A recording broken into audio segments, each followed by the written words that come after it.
Hey guys, welcome to Be the Boss Dog Training.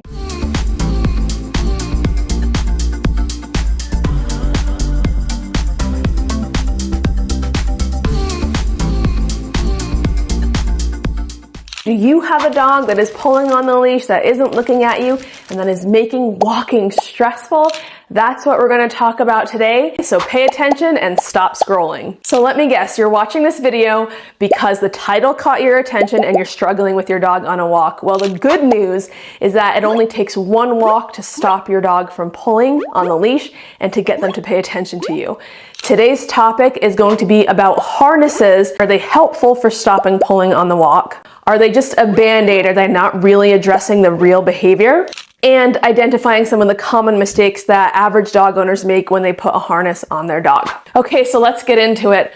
Are harnesses helpful to leash train your dog? And as always, there's two different sides to me, right? There's dog trainer Bethany, and then there's normal Bethany.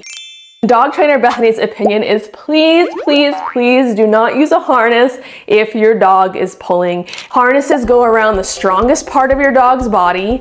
Harnesses were made for sled dogs in Alaska to pull sleds. Harnesses are literally created to make it extremely comfortable for dogs to pull. It's around the strongest part of their body. It is almost impossible to get precise communication with your dog on a harness. If you have a dog and you have noticed that having them on a harness has made your life easier, meaning it's stopped the pain in your wrist, in your elbow, in your shoulder, it's made your life easier. That being said, normal Bethanys Opinion, I am never going to tell you to stop doing something that you have seen benefits with. So please message me, please call me. There are better ways to get your dog to stop pulling.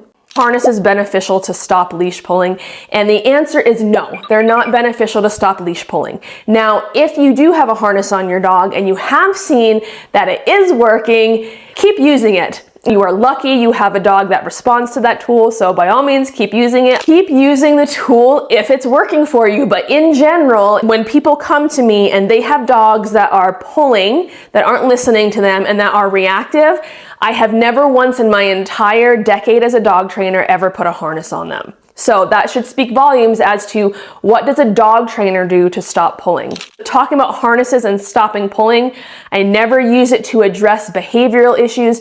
However, there is a good number of people out there who use it, and generally speaking, they're not using it to stop the pulling, they're using it to stop the pain in their arm that the dog is causing. So the real issue has never been addressed. They just use a tool so it's not painful to the human. The different types of harnesses, there's the front clip harness that clips on their chest, then there's the back clip harness that is on their back. The only time I use a front clip harness is on a dog that is already grown. If you use a front clip harness on a dog under a year old or a puppy, when they pull, it will squeeze their shoulder blades together, and that can harm muscles, tendons, ligaments. If you're using it consistently and take them on walks and they're getting this reaction every time they pull, you are going to damage growing tendons and bones and muscles. That being said, a dog that is over a year old and mostly grown, front clip harnesses tend to work better. I say better in quotation marks because you're not addressing the real issue, but they work better than rear clip harnesses. Today, our video, we're going to talk mostly about back clip harnesses. And as you all know, harnesses, they clip on the back of the dog. As far as back clip harnesses are concerned, you can use them at any age. Okay, this is my favorite topic. Are harnesses just a band-aid for the behavior of pulling? And yes, with a resounding yes, harnesses are just a band-aid. If you were to put your dog back onto the collar, back onto the slip lead, whatever tool you were using before, the pulling would reappear. So you did not actually cure the pulling, you suppressed it, you distracted it, you used a different tool. Now, that's not a bad thing. I don't talk in terms of good and bad and shame. I talk in terms of facts.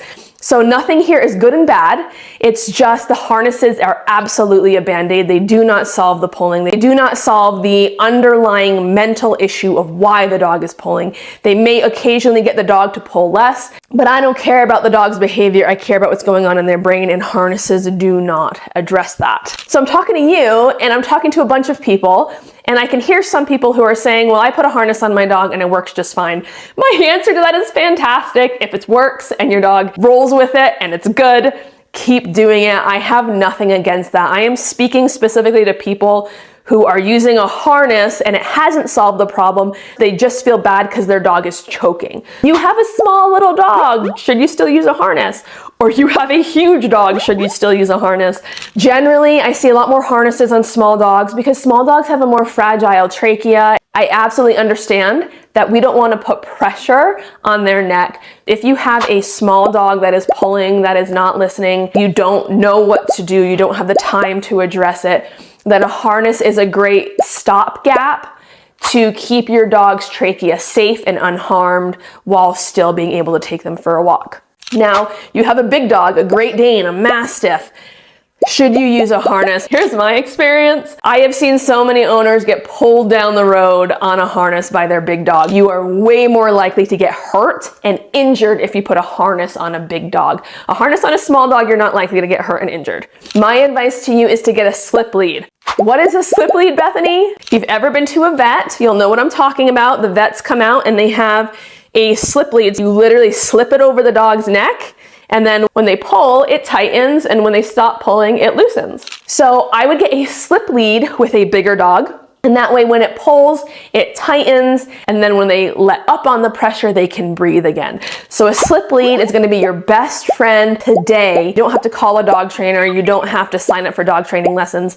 Go onto Amazon and buy a slip lead. Here are 3 common errors that you're making when you're walking your dog on a harness. The first error is that you let your dog walk too far in front of you. If your dog's nose is farther ahead than your knee, so if you're walking along and your dog's nose is farther ahead than your knee, that shouldn't be happening. A lot of people have the leash, they're 6 feet in front of them, and their dog is walking along out here. We don't want that. So if you want to use a harness to work on leash training, your dog should be right by your side. Their nose should be next to your knee. And the second they move away, not just in front of you, but maybe out to the side, maybe back, they're hanging back, they move forward, side, back, you're going to give a pop. Second error, the harness is not a communication tool. The harness is a management tool. I just have the harness on my dog and on the leash and connected to me so they don't run away. And so I have some semblance of keeping them within 6 feet of me. The harness is not a tool where your dog can learn quickly and effectively. Don't expect the harness to communicate with your dog. Your dog is going to have a very tough time learning how to calm themselves down and look to you for guidance because the harness is not a communication tool.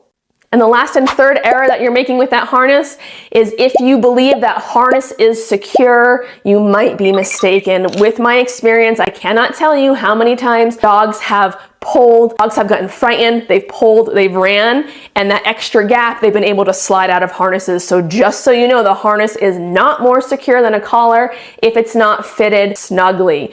So don't walk down that street with 100% confidence that your dog is going to be safe. I've seen many dogs escape the harness if it's not fitted properly. Generally speaking, dogs can get out of harnesses just like collars. How do you actually leash train a dog and how does this work? Stay tuned for the next video because I'm going to demonstrate exactly how to do this in one walk without any treats and without any stress. If you're watching this in the future, you might want to scroll through the feed to see if that video is around. If you can't find it, just comment below and I'm happy to send it to you. Thanks for watching, guys, and I'll see you next time.